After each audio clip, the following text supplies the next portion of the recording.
Terima kasih Anda masih bersama kami dan kita ada di bagian akhir diskusi kita saat ini. Mas Derajat, seorang Peri Warjio sering diidentikan dengan salah satu karya BI adalah KRIS, sistem pembayaran yang disebut-sebut orang juga bahkan itu mengganggu negeri Paman Sam. Dalam pembicaraan tarif dagang bahkan itu sempat disebutkan juga untuk kemudian dilemahkan lah begitu. Pertanyaannya, yang nanti akan menggantikan Peri Warjio, apa tugas prioritasnya untuk bisa memastikan bahwa pasar tetap percaya bahwa ketika Peri Warjio mengundurkan diri, fungsi Bank Indonesia itu tetap ada di pasar, tetap bisa menjaga stabilitas moneter, dan karya-karya yang memang baik di masa lalu itu tidak kemudian jadi hilang begitu. Ya, kayak QRIS itu udah bukan lagi Mas Peri aja, itu udah punya Indonesia. Jadi saya rasa itu nggak akan diutak-atik, bahkan saya yakin Presiden justru akan lebih banyak mendorong itu ya. Salah satu kekuatan Mas Peri itu adalah beliau prudent dalam memilih kata-kata. Jadi otoritas moneter, kita ingat waktu zaman Alan Greenspan, dia bersin saja pasar udah macam-macam kan. Nah, jadi memang nanti salah satu tugas pertama itu adalah Gubernur BI yang definitif adalah harus hati-hati dalam memilih kata-kata. Malah kalau boleh, kalau perlu pelit begitu ya? Iya, nggak bisa jeblang-jeblung. Karena kalau jeblang-jeblung ya pasar jadi jeblang-jeblung nggak karuan gitu ya. Kemudian yang kedua seperti yang saya sampaikan tadi, cari di dalam kewenangan dia sebagai pemegang otoritas moneter, itu operasi moneter apa saja yang bisa dilakukan. Operasi di dalam sistem pembayaran apa saja yang bisa dilakukan untuk menopang apa yang menjadi program-program prioritas pemerintah. Contohnya konkretnya begini. Kita tahu di fiskal masalah utama kita, masalah terbesar kita adalah penerimaan kita nggak cukup. Kita tahu itu semua. Ya. Sehingga bagaimana penerimaan itu bisa cukup tanpa membuat rakyat jadi marah. Kalau rakyat dikejar-kejar, pajaknya dimata-matain segala macam, kan otomatis marah. Kalau mereka marah, otomatis akan berpengaruh juga secara politik kepada presiden dan kepada pemerintah. Kontraproduktif ya? Secara politik akan berpengaruh terhadap popularitas, elektabilitas, dan seterusnya. Nah, jadi bagaimana bisa penerimaan negara naik tanpa membuat rakyat marah? Di moneter, di fiskal ada caranya, pajak segala macam.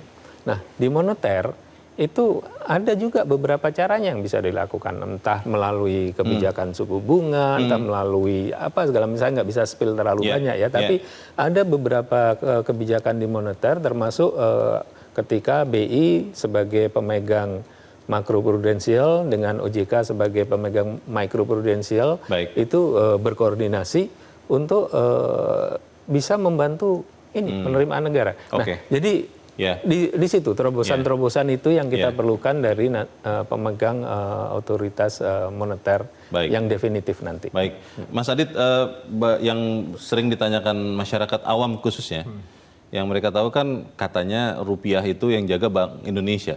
Dan ketika dolar rupiah sekarang susah sekali melepaskan diri dari angka 18.000 sekian, ada yang mengatakan bahwa ini Bank Indonesia ini gagal menjaga. Kalau Anda melihat nanti gubernur definitif itu kira-kira akan bisa tidak melakukan fungsi menjaga stabilitas nilai tukar, bahkan kalau bisa memperkuat rupiah? Saya kira kalau secara aturan itu adalah tugas bank sentral ya. Stabilitas, pertama pengendalian inflasi, stabilitas dan nilai tukar itu adalah secara eksplisit menjadi mandat untuk bank sentral.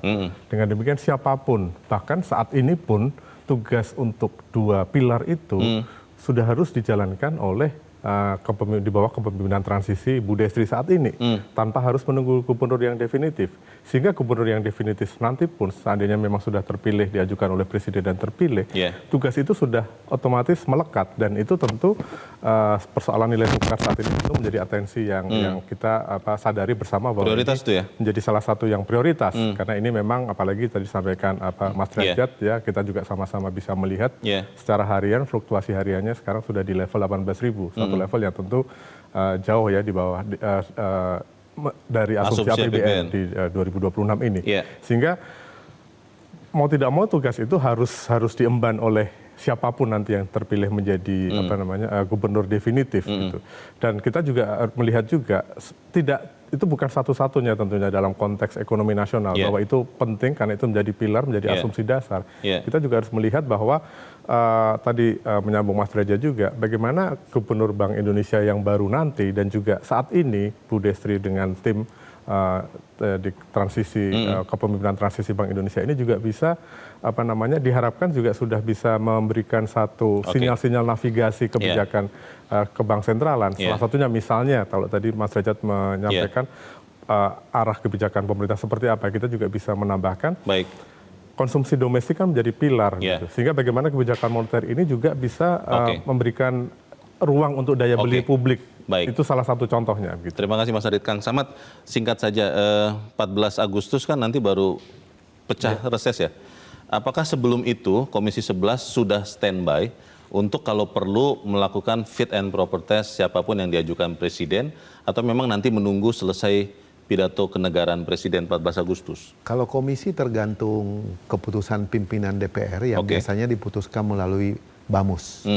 Badan Musyawarah DPR, penugasannya diserahkan ke komisi. Jadi mekanismenya kalau ada surat dari Presiden selalu dibahas di BAMUS, kemudian biasa juga dibacakan, setelah itu dibacakan di paripurna, lalu kemudian di paripurna diberikan penugasan ke komisi terkait. Tapi ini kan masih reses nih, itu bagaimana mekanismenya? Mekanismenya sudah ada di dalam tata tertib DPR. Dimungkinkan, yang penting mendapatkan persetujuan dari pimpinan DPR. Jadi tidak perlu tunggu 14 Agustus? Tidak harus menunggu jika itu memang ada penugasan dari pimpinan DPR. Jadi sewaktu-waktu misalnya pemerintah minta untuk kemudian melakukan fit and proper test sebelum 14 Agustus, itu tetap bisa dilakukan? Dapat dilakukan. Siap melakukan? Siap melakukan DPR untuk menjalankan tugas tersebut. Oke. Terakhir singkat saja, Kang Samad, apa harapan dari Gubernur BI yang baru? Harapan kita blueprint sistem pembayaran itu sudah disusun oleh Bank Indonesia dan sudah didiskusikan secara mendalam dengan DPR. Di sana banyak sekali quantum leap terjadi dalam 5-10 tahun terakhir ini. Dan kita harapkan ini terus dilanjutkan. Karena blueprint sistem pembayaran ini salah satu indikator tentang digitalisasi sistem keuangan kita, termasuk transaksi di dalamnya. Kita harap apa yang dilakukan oleh Bank Indonesia saat kepemimpinan Peri Warjio yang baik terus berjalan, dan kita tunggu sama-sama Gubernur definitif BI yang berikut. Kang Samad terima kasih, Mas Adi terima kasih, dan Mas Derajat terima kasih. Dan pemirsa, demikian akhir dari Top Ekonomi. Atas nama teman-teman yang bertugas, saya Leonard Samsudin mengucapkan terima kasih untuk kebersamaan Anda. Sampai jumpa.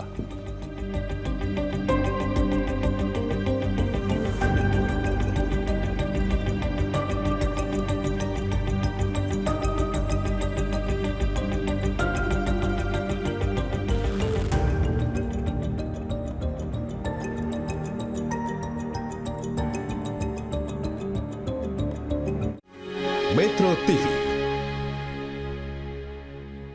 Jelajahi cara baru mendapatkan informasi. Download Metro TV Extend sekarang.